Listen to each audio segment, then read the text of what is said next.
Voyons maintenant comment ici éditer un projet et le supprimer. Alors, ici, dans la vue Show, juste ici, là, juste en bas, je vais mettre une div et on va afficher deux liens. Un lien pour éditer, aller vers le formulaire pour éditer un projet et un autre lien pour pouvoir supprimer un projet. Là, je mets un lien. Et ici, comme lien, on ne sait pas encore qu'est-ce qu'on va mettre. Du coup, ici, je mets éditer. Là, je mets quand même une classe. Je mets test, je mets green. Je mets non underline. Et je mets tout ça en gras. Là, si j'actualise, on a le lien qui s'affiche ici. Là, je vais mettre une classe. Je mets un margin de haut et de bas de 3. Et je mets test right. Comme ça, tout sera à droite. Voilà. Alors, il est un peu trop à droite quand même. Alors ici, je mets un width de 4 sur 5. Là, on a le lien.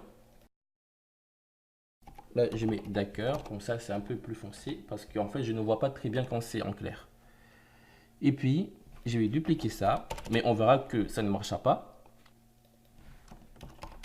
Ici, je mets supprimer. Et là, je mets red. Voilà. Et ici, je mets un padding de 3.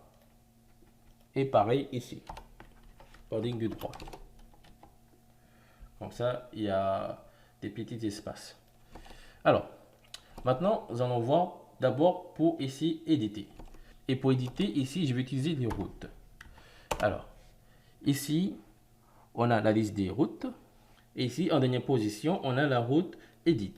On va ici utiliser la route Edit afin d'afficher le formulaire pour éditer un projet. D'abord, on va créer la vue pour le formulaire. Ici, je vais dupliquer le formulaire qu'on avait créé pour créer un nouveau projet. Et là, je mets Edit. Et puis, je vais dans le contrôleur Project Controller. Là, on a ici la méthode Show. J'ouvre encore une autre méthode. Et là, je mets Edit. Et là encore, il faudrait ici lui passer le projet. Je mets donc ici le modèle Project. Et je sauvegarde dans la variable Project. Je fais un return. Ici, de la vue. Et là, c'est Project Edit. Je passe ici en paramètre. Ici, le projet. Qui se regarde ici à la variable Project. Voilà.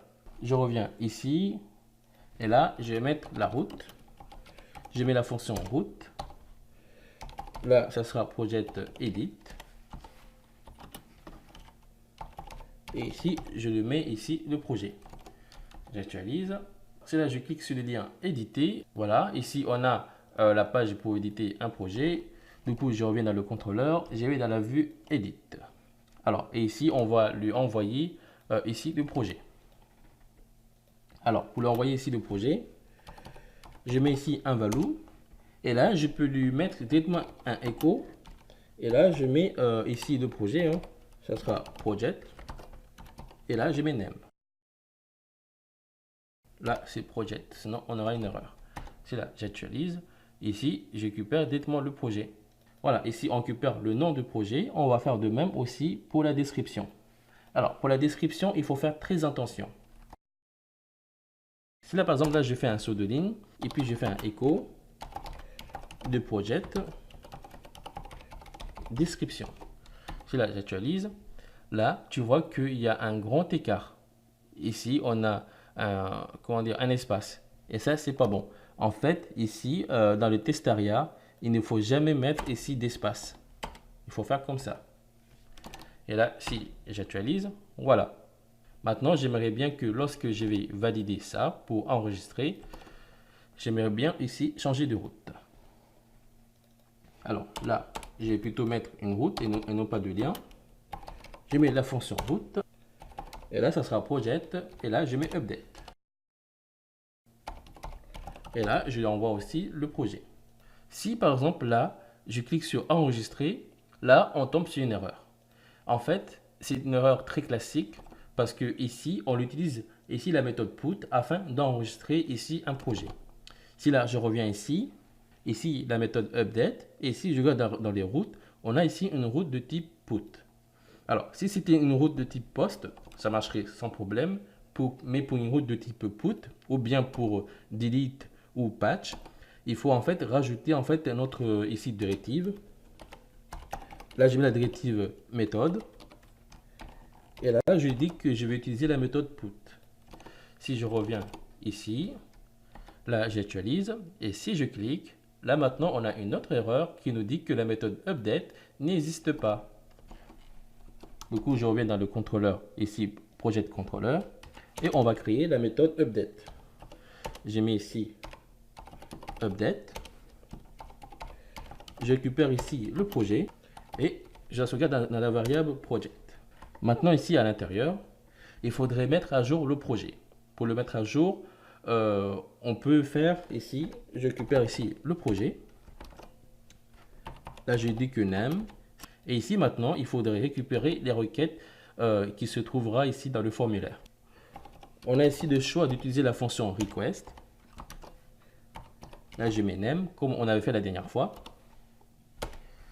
Et là, je duplique ça. Je mets description. Puis, je récupère ici l'objet. Et là, j'utilise la méthode save pour mettre à jour. Et puis, je fais un return. Et je mets la méthode redirect. J'utilise également ici la route. Et là, je mets project show. Et je lui passe ici le projet.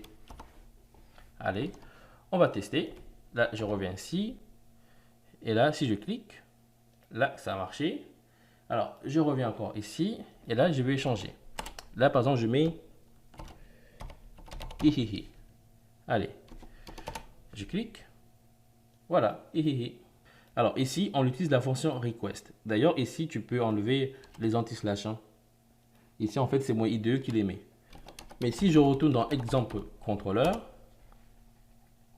et là, si je regarde bien, là, on avait utilisé une façade qui s'appelle request, la classe request, qui nous permet ici également de faire ici, de récupérer ici les formulaires, les requêtes. Du coup, là, je mets en deuxième paramètre, je mets un virgule, et je mets ici request. Je mets la variable request, et là, je mets ici la variable request. Voilà, comme ça. Donc, on va tester.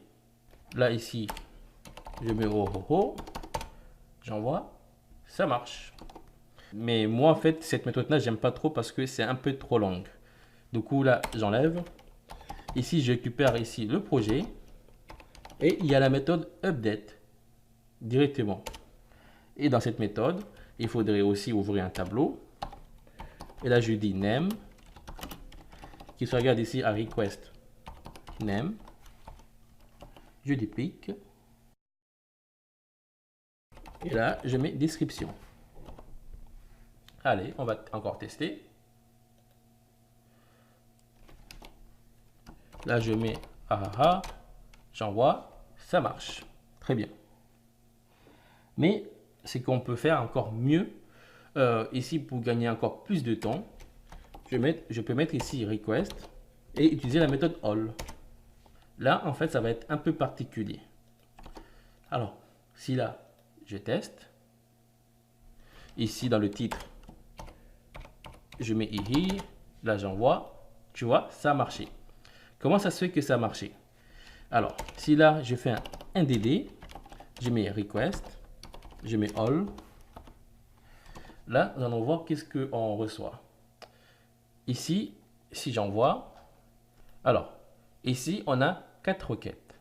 Ici, les 2 premières requêtes, on ne prend pas en compte. Nous, on va seulement regarder les 2 dernières requêtes. Ici, la requête qui a pour nom name, ainsi que la requête qui a pour nom description.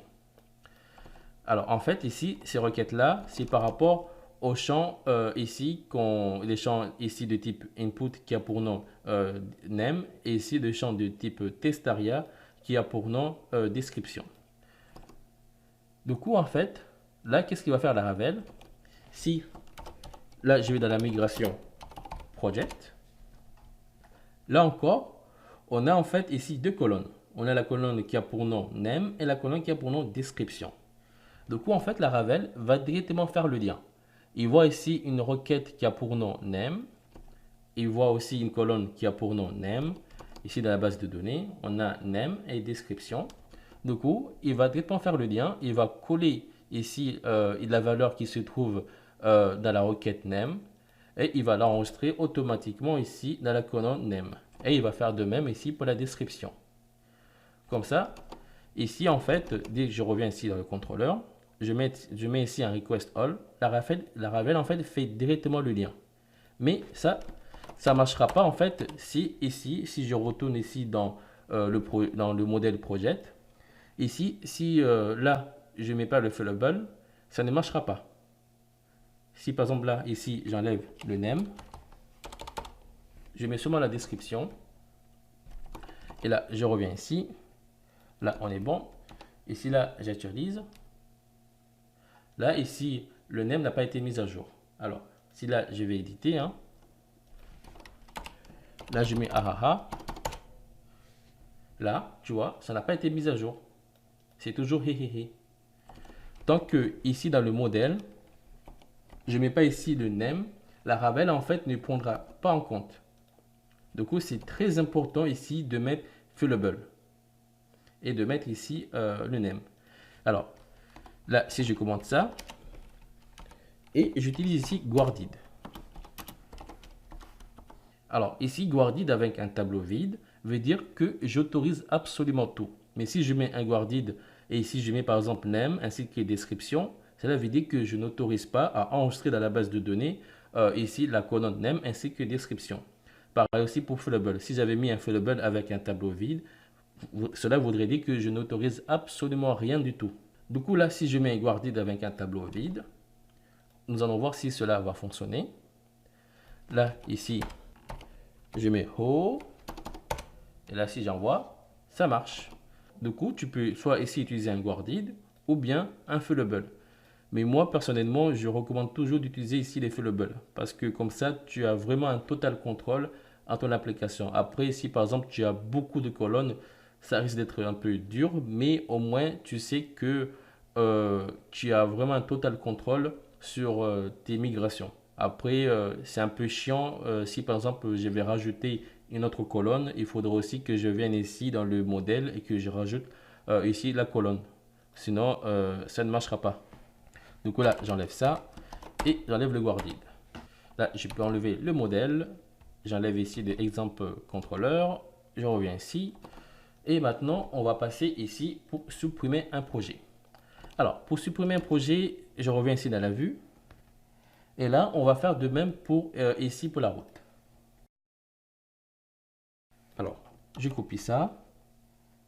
Et ici, je mets ça. Là, par contre, ça sera destroy. Et je laisse comme ça. Alors, si là, j'actualise et que je clique sur ça, en fait, ça ne marche pas. Si je clique, ça ne fonctionne absolument pas. Même si ici la route existe, hein. Ici, on a la route destroy, qui est juste ici. Et si là, je clique sur le lien, j'actualise et que je clique sur supprimer, ça ne fonctionne pas. Ou bien, ça fonctionnera, mais tu auras une erreur. Parce qu'en fait, ici, pour supprimer un enregistrement, on ne peut pas utiliser ici de lien classique. En fait, on est obligé d'utiliser ce qu'on appelle un formulaire, tout simplement. Alors, pour ce faire, ici, on va ouvrir une balise form. Et là, comme action, c'est là qu'on mettra ici la route. Là, donc, j'enlève ça et je le mets dans action. Et là, on met une méthode. Je mets la méthode post, sinon ça ne marchera pas. Et ici, à l'intérieur, donc, je coupe ça et je mets ça à l'intérieur. Là, ça sera un bouton. Et là, ça sera un bouton. Et ici, il ne faut pas oublier de mettre le CSRF, puisque c'est un formulaire. Comme pour mettre à jour ici un projet, il faut aussi utiliser la méthode, ici la directive méthode. Et là, je mets delete. Là, si j'actualise, alors, là, ici, je mets flex. Voilà. Et comme ici, j'ai mis flex, du coup, ici, test write ne marchera pas. Je mets donc ici justify and. Très bien. Alors, je reviens ici. Et là, par contre, si je clique sur ça, ah là, ça marche. Ouf. Et là, il nous dit maintenant que la méthode destroy n'existe pas. On revient donc ici dans le contrôleur et on va créer la méthode. Je crée une méthode publique. Je mets destroy. Je récupère ici le projet et je sauvegarde dans la variable project. Là, si j'actualise, je clique sur ça. Voilà, là, on tombe sur une page blanche. Parce que ici, pour l'instant, il n'y a rien. Donc, je reviens ici. Alors, pour supprimer un projet, je récupère ici l'objet project. Et là, il y a directement la méthode delete directement. Et c'est tout. Et maintenant, il faudrait, en fait, après la suppression du projet, par exemple, faire un return vers la page d'accueil. Du coup, ici, je mets un return. Je mets la fonction redirect. Et là, ici, directement, je mets la page d'accueil. Voilà. Allez. Donc, je vais ici dans ce projet-là. Et si je clique sur supprimer, voilà, le projet a bien été supprimé. Je clique, voilà. Je clique sur ça, voilà, à chaque fois, ça supprime.